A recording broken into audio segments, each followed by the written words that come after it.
আমাদের আমড়া গাছে অনেক অনেক আমড়া হয়েছে। আমড়া বানাইয়া খেতে কিন্তু দারুণ মজা।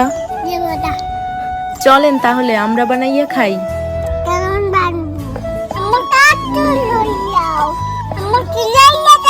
আমড়া বানানোর জন্য প্রথমে আমড়াগুলোর ছোলা ভালো করে ছিলিয়ে নিতে হবে। এই সময়টাতে প্রচুর পরিমাণে আমড়া পাওয়া যায়। আমাদের গাছেও অনেক আমড়া হয়েছে। আমড়াতে প্রচুর পরিমাণে ভিটামিন সি থাকে, যা মানুষের মুখের রুচি বাড়ায়। ছিলানো আমড়াগুলো ভালোভাবে ধুয়ে নিলাম।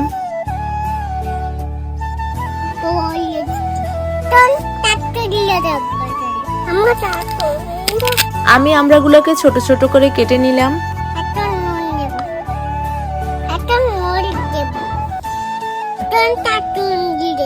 আমি মরিচগুলোকে একটু গুঁড়ি করে নিলাম। আমার মনে হয়েছে কাসুন্দি একটু কম হয়েছে, তাই আরো একটু পরিমাণে কাসুন্দি দিলাম।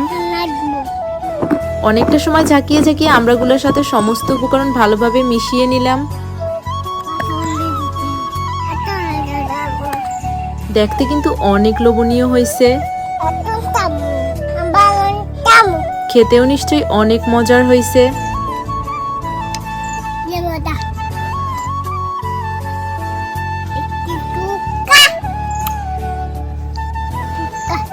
কি দেখে জিভে পানি চলে আসছে? তাহলে আর দেরি না করে আমড়া বানাইয়া খান। টক ঝাল মিষ্টি এই আমড়া বানানি খেতে অনেক মজার।